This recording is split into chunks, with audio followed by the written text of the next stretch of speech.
Assalamualaikum warahmatullahi wabarakatuh. Perkenalkan, kami dari kelompok 7, praktikum paralel 2 untuk mata kuliah struktur data. Dan pada kesempatan kali ini, kami akan mempresentasikan tugas akhir kami yang berjudul Optimalisasi Manajemen Stok Buku dengan Implementasi Struktur Data Vektor. Kelompok 7 sendiri beranggotakan Fibila Diska dengan NIM G6401221025, Syifa Kanaya Zulkifli dengan NIM G6401221035, dan saya sendiri, Safai Sasi Kirana, dengan NIM G6401221092.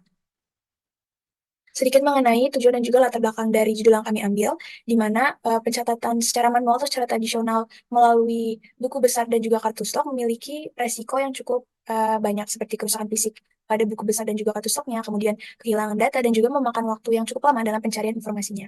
Sehingga teknologi berperan penting dalam meningkatkan manajemen stok buku ini. Dengan sistem yang terstruktur dan juga terintegrasi, teknologi dapat membantu meningkatkan efektivitas, produktivitas, dan juga daya saing pengelolaan toko buku. Sehingga penelitian ini bertujuan untuk memberikan gambaran implementasi struktur data yang efisien dan juga efektif menggunakan berbagai teknik. Dalam hal ini, kami mengambil seperti vektor, kemudian unordered map, dan juga pengurutan atau sort. Penelitian ini berfokus pada pemilihan dan juga implementasi struktur data yang memang dapat memenuhi kebutuhan tersebut, seperti vektor, kemudian unordered map, dan juga sort, di mana vektor ini diimplementasikan untuk menyimpan semua data stok buku secara dinamis, sehingga memungkinkan penambahan dan juga penghapusan buku dengan mudah. Kemudian unordered map memungkinkan penyimpanan buku berdasarkan kunci atau key tertentu, seperti misalnya judul ataupun penulisnya, sehingga memudahkan pencarian jadi lebih cepat. Kemudian untuk pengurutan atau sort, metode ini digunakan atau diterapkan untuk mengorganisir buku berdasarkan range harga atau budget sehingga memudahkan pengguna dalam menemukan buku yang sesuai dengan anggaran mereka. Di sini saya akan menjelaskan fitur dan kode program. Yang pertama adalah tampilan menu admin. Di sini adalah tampilan dashboard. Sebelum kita masuk ke menu admin, di sini ada dua pilihan. Ketika kita pengen masuk menggunakan menjadi admin, maka kita akan mengetikkan satu. Dan kalau misalnya kita pengen menjadi customer, berarti kita ngetik dua. Nge-input dua dalam pilihannya di sini. Kita cukup memanggil angkanya aja. Dan karena di sini kita input data angka satu, maka kita akan masuk ke dalam admin. Untuk menu-menu yang tersedia sebagai admin adalah tambah buku, pembaruan stok buku, cari buku, tampilkan seluruh stok buku, dan juga pilihan untuk kembali. Selanjutnya ini adalah menu customer. Ketika di dashboard tadi kita memilih angka 2, maka menu-menu yang tersedia ada menampilkan seluruh stok buku, cari buku, tambahkan barang ke keranjang, tampilkan isi keranjang dan juga kembali. Ketika kita sudah masuk ke dalam sebagai customer dan kita ingin menampilkan seluruh stok bukunya, maka kita di sini bisa memilih angka satu. Lalu di sini kita bisa mencari buku berdasarkan kategori juga sebagai customer. Untuk cari buku ini kita menggunakan 5, itu ada kategori, judul, penulis, range harga, dan juga tombol untuk kembali. Untuk sebagai kategori sendiri, di sini contohnya ada kategori novel, dan ketika kita masukin kategori novel ini, maka dia akan menyajikan data dalam bentuk tabel untuk mencari buku berdasarkan kategori. Selanjutnya, ketika kita ingin mencari buku berdasarkan range harga, maka di sini juga akan kita masukin aja di sini angka 4 sesuai dengan pilihannya. Selanjutnya kita akan memasukkan harga minimum dan juga harga maksimum dari range harga tersebut. Di sini kita coba input 20.000 sampai 50.000, maka dia akan nge-sort datanya dan akan menampilkannya dalam bentuk tabel juga. Selanjutnya ini adalah fitur untuk menambahkan barang ke keranjang sebagai customer. Di sini kita bisa pilih dulu angkanya, berarti fitur yang ketiga. Selanjutnya kita bisa memasukkan judul buku yang ingin ditambahkan, contohnya di sini Melis, dan memasukkan jumlah buku yang ingin ditambahkan. Berarti di sini kita bisa berhasil untuk menambahkan buku Melis sebanyak 2 buah ke keranjang. Selanjutnya, untuk melihat isi keranjang dari buku yang sudah kita tambahkan tadi, di sini kita bisa menggunakan fitur yang keempat.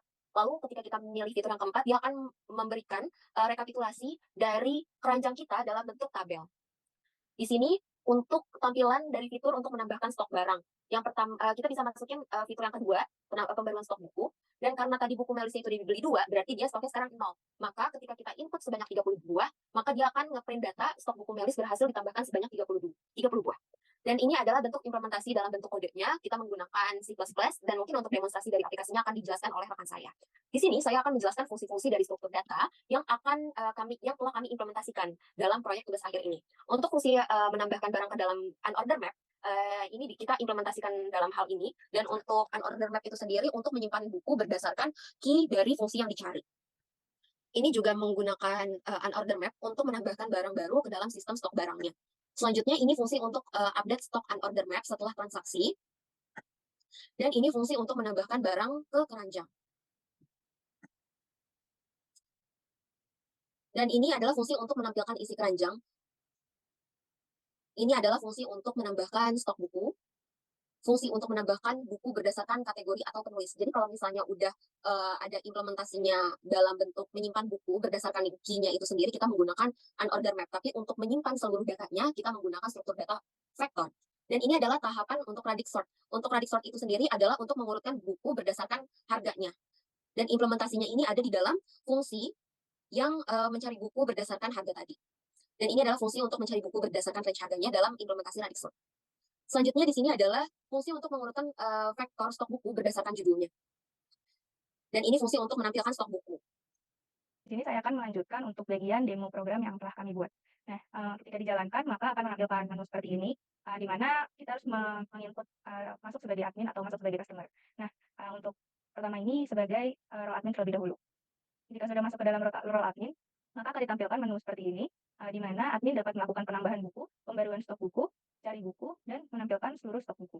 Nah, misalkan kita akan menjalankan tambah buku terlebih dahulu, akan ditampilkan output seperti ini, di mana diminta untuk menginput kategori buku. Misalkan kita ingin masuk kategori novel dengan genre fiksi, misalkan kita ingin masukkan judul buku pulang yang ditulis oleh Terelie.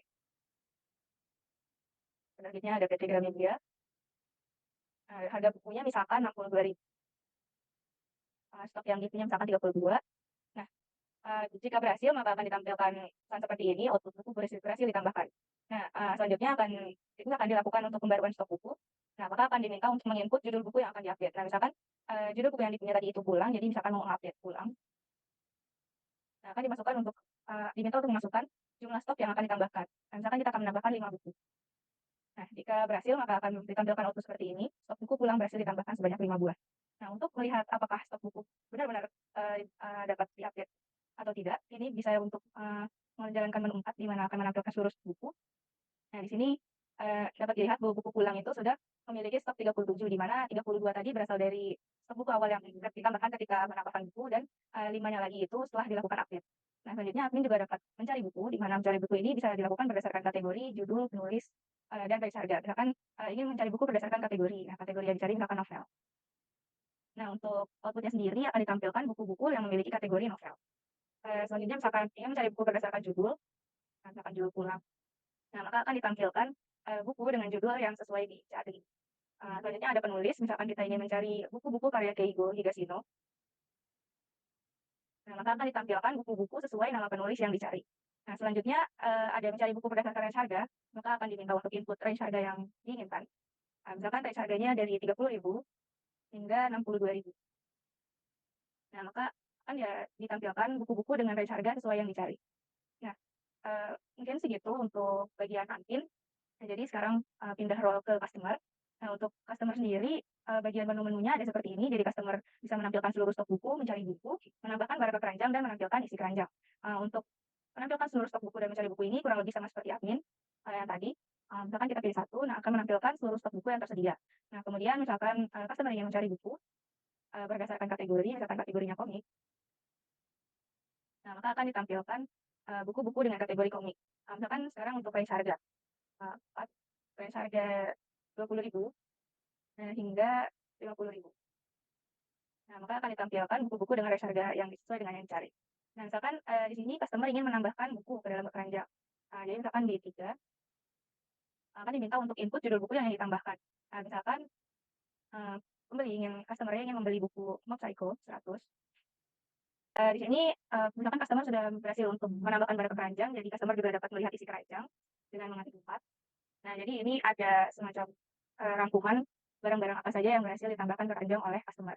Nah, dengan adanya penambahan barang ke keranjang ini, maka untuk stok buku utama itu akan dilakukan pengupdatean. Jadi bisa dilihat perbedaan stok setelah ditambahkan ke dalam setelah buku ditambahkan ke keranjang dan sebelum buku ditambahkan ke keranjang. Nah, ini untuk melihat perbedaan tersebut dapat melakukan ketik satu untuk menampilkan seluruh stok buku. Nah, ini bisa dibandingkan jika sebelum ada penambahan ke dalam keranjang, ini buku Mob Psycho 100 ini memiliki stok 42, buku ulang memiliki stok 37, dan buku Ismail Marzuki memiliki stok 16. Nah, setelah dilakukan penambahan ke dalam keranjang, maka stok buku tersebut akan berkurang.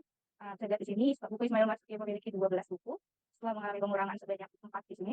Nah, selanjutnya buku Mob Psycho 100 itu memiliki stok 37 setelah dilakukan pengurangan, dan satu lagi itu ada buku pulang yang memiliki stok 35 setelah dilakukan pengurangan karena adanya penambahan barang ke keranjang. Nah, untuk manajemen stok buku kurang lebih seperti itu. Selanjutnya jika kita ingin keluar dari sistem manajemen ini, kita dapat mengetikkan 3. Nah, maka akan ditampilkan output seperti ini. Sekian presentasi tugas akhir mata kuliah struktur data dari kelompok 7. Wassalamualaikum warahmatullahi wabarakatuh.